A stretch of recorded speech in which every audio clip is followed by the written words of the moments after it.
Hi everyone, welcome back to my YouTube channel. Don't forget to like, subscribe, dan nyalakan tanda lonceng agar kalian mendapatkan notifikasi terbaru dari Pram Eli.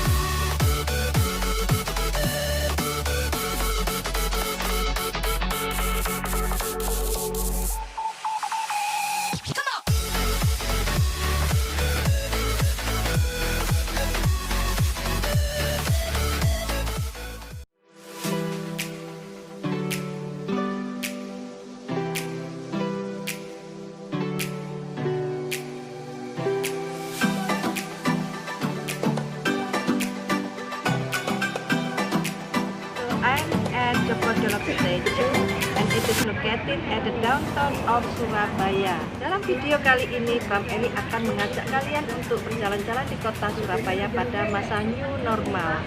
Baiklah, saya ingin mengulas sedikit tentang prawisata, bahwa prawisata adalah ujung tombak pariwisata. Kami sangat bangga sekali menjadi seorang prawisata, karena untuk menjadi seorang prawisata itu tidaklah mudah. Akan tetapi saat ini pariwisata di Indonesia sedang mati suri karena COVID-19. Pariwisata terhenti dan tidak ada aktivitas sama sekali selama kurang lebih 4 bulan. Bahkan rekan-rekan kami pun banyak yang alih profesi. Tapi alhamdulillah sekarang sudah new normal. Ini adalah angin segar bagi insan pariwisata untuk bangkit kembali. Baiklah, bagaimana pariwisata yang ada di Surabaya pada masa new normal ini? Apakah buka ataukah masih tutup? Ikuti perjalanan Pram Eli dalam jalan-jalan kota Surabaya.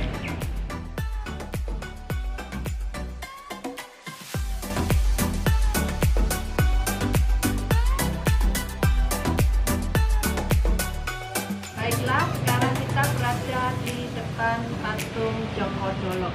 Jadi inilah patung Joko Dolok. Kenapa namanya Joko Dolok? Ya, Joko itu adalah bujang, ya, laki-laki bujang.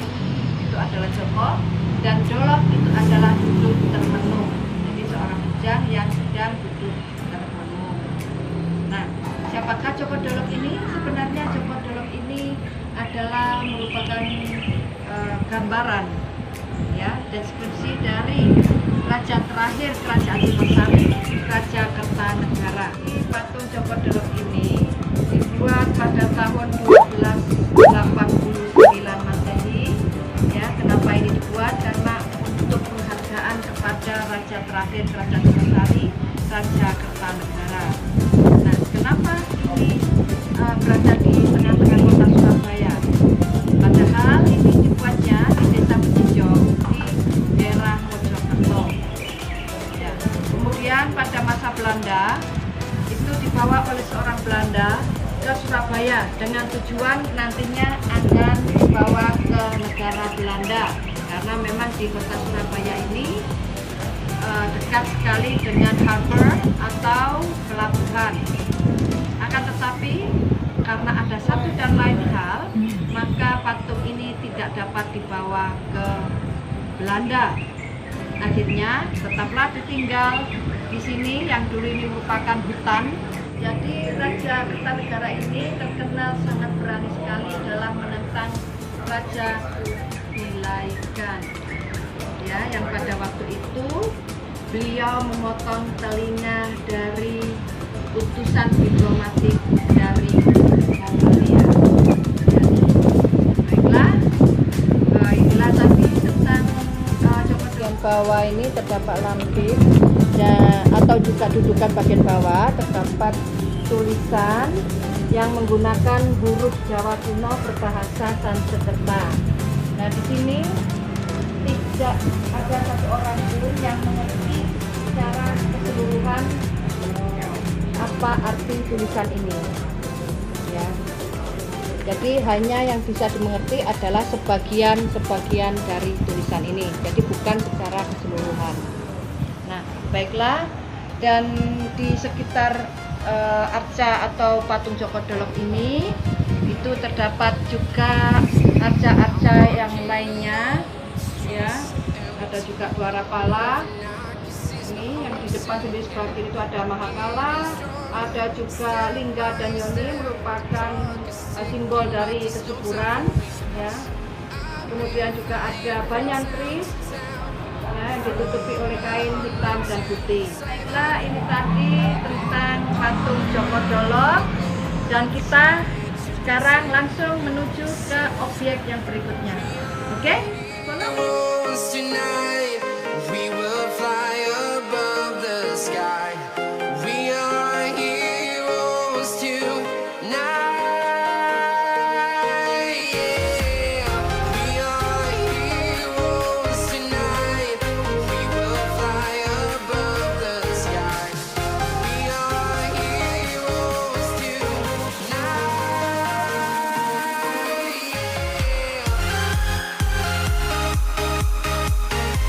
Ya, baiklah, kita sekarang sudah tiba di patung Gubernur Suryo. Inilah patung Gubernur Suryo. Siapakah sosok Gubernur Suryo ini? Beliau adalah gubernur pertama di Jawa Timur, yaitu pada tahun 1945 sampai dengan 1948. Beliau lahir pada tanggal 9 Juli 1898 di Magetan, Jawa Timur. Jadi pada masa Perang Dunia Kedua, beliau pernah membuat perjanjian perdamaian dengan tentara Sekutu yang pada waktu itu dipimpin oleh Jenderal Malabi. Akan tetapi walaupun sudah ada perjanjian perdamaian, pertempuran antara arek-arek Surabaya dengan pasukan Sekutu atau tentara Sekutu masih tetap saja berlangsung, sehingga Presiden Soekarno memutuskan untuk datang ke kota Surabaya untuk mendamaikan kedua belah pihak, akan tetapi usaha tersebut tidaklah berhasil. Pertempuran tetap saja dilakukan dan terjadi pada tanggal 28 Oktober sampai dengan 30 Oktober di Surabaya yang menewaskan Jenderal Malabi. Hal ini membuat pasukan Sekutu menjadi semakin marah, sehingga Jenderal Mansur mengultimatum kepada arek Surabaya bahwa harus menyerah maksimal pada tanggal 9 November 1945 atau keesokan harinya Surabaya akan dihancurkan. Menanggapi ultimatum tersebut, Presiden Soekarno menyerahkan sepenuhnya keputusan kepada pemerintah Jawa Timur apakah akan menyerah ataukah menolak ultimatum tersebut.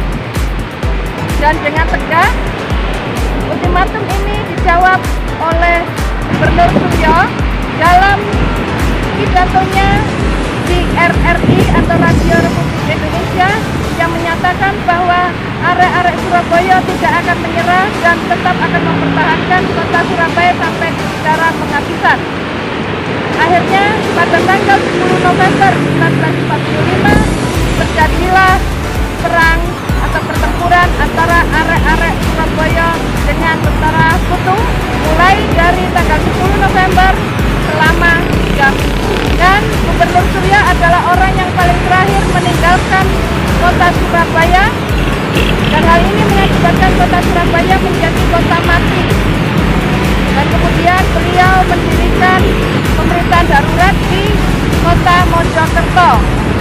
3 tahun kemudian beliau beserta 2 orang polisi dicegat oleh pasukan pro PKI, dan kemudian sesudahnya jasad mereka ditemukan. Beliau dimakamkan di Sasono Mulyo Ngawi. Ya, demikianlah cerita singkat tentang siapakah sosok Gubernur Suryo ini. Ya, di depan dari patung Gubernur Suryo ini itu terdapat Gedung Gerahadi. Gedung Negara Gerahadi adalah sebuah gedung di Surabaya, Jawa Timur yang dibangun tahun 1795 pada masa Residen Dirk van Hogendrops 1794 sampai dengan 1798. Awalnya gedung ini menghadap ke utara, yaitu menghadap ke Sungai Kalimas, sehingga pada sore hari penghuninya sambil minum-minum teh dapat melihat perahu yang menelusuri sungai ini. Perahu ini juga dimanfaatkan sebagai sarana transportasi. Kemudian pada tahun 1802, gedung ini diubah letaknya menghadap ke selatan seperti yang mana kita lihat sekarang. dan kini difungsikan sebagai rumah dinas Gubernur Jawa Timur. Masih di Jalan Gubernur Suryo Surabaya, di perempatan ujung jalan ini terdapat bangunan yang sangat indah sekali, yang mana pada masa Dutch Colonialism dulu bernama The Simpang Society dan kemudian berganti nama menjadi Balai Pemuda. Merupakan salah satu gedung bersejarah yang dilindungi oleh pemerintah kota Surabaya dan sekarang masih under reconstructing. Sekarang kita langsung menuju ke titik 0 Surabaya. Untuk menuju titik 0 Surabaya, kita menyusuri Sungai Kalimas. Dan setelah ini kita akan melewati salah satu taman dari 27 taman di Surabaya, yaitu Taman Prestasi. Taman ini berlokasi di Jalan Ketabang dan diresmikan pada tahun 1995 oleh Ibu Basofi Sudirman. Jadi nama prestasi itu sendiri merupakan salah satu bentuk syukur pemerintah daerah pada masa itu karena Surabaya dianugerahi beberapa penghargaan yang menunjukkan prestasi. Jadi tempat ini merupakan tempat bagi mahasiswa atau pelajar Surabaya yang selalu mengembangkan prestasi dengan berbagai cara, misalnya berdiskusi di tempat ini. Taman ini juga instagramable, cukup luas dan strategis, yaitu luasnya mencapai 6.000 meter persegi.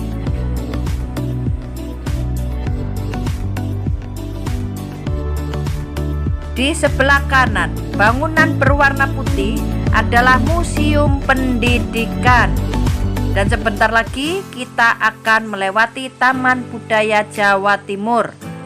Taman Budaya Jawa Timur dibangun pada tanggal 20 Mei 1978 dan diresmikan oleh Menteri Pendidikan dan Kebudayaan Republik Indonesia Daud Yusuf. Taman Budaya Jawa Timur ini merupakan sebuah bangunan cagar budaya yang dilindungi oleh pemerintah kota Surabaya, terletak di Jalan Genteng Kali 85 Surabaya, tepat menghadap ke Sungai Kalimas dan berlokasi di lahan seluas 10.400 meter persegi.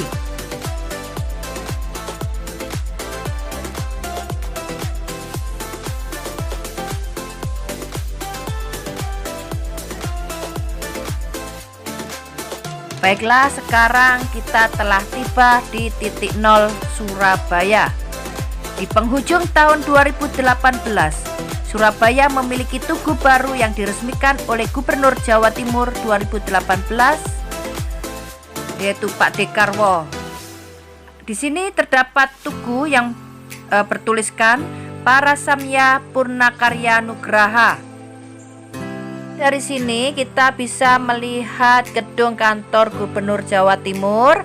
Selain itu juga kita bisa menyaksikan Tugu Pahlawan yang mana dibangun untuk mengenang jasa para pahlawan kita yang bertempur selama 3 minggu mulai dari tanggal 10 November 1945 yang kemudian tanggal tersebut diresmikan sebagai Hari Pahlawan, dan Surabaya juga dikenal sebagai Kota Pahlawan. Dan di bawah Tugu Pahlawan ini terdapat museum yang dikenal dengan Museum 10 November. Sekarang kita telah memasuki Jalan Tunjungan yang dikenal dengan lagunya Rek Ayo Rek. Dan di Jalan Tunjungan inilah terdapat satu hotel yang bersejarah, yaitu dibangun pada tahun 1910 oleh Lukas Martin Sarkis yang bernama Hotel Oranye. Kemudian pada masa pendudukan Jepang berganti nama menjadi Hotel Yamato. Dan di hotel inilah terjadi insiden perobekan bendera Belanda merah putih biru menjadi merah dan putih, sehingga hotel ini dikenal sebagai Hotel Merdeka atau Liberty Hotel. Nah, inilah sebelah kiri kita adalah Hotel Oranye dan sekarang berganti nama menjadi Majapahit Hotel.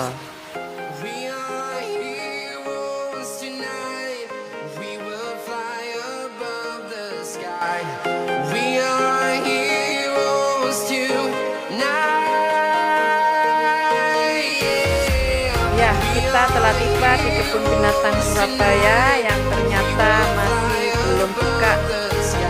Gedung yang kita lihat ini adalah perpustakaan Bank Indonesia yang dulunya adalah Museum Empu Tantular. Dan Museum Empu Tantular dipindahkan ke Sidoarjo. Inilah tadi jalan-jalan bersama Pram Eli di kota Surabaya di era new normal.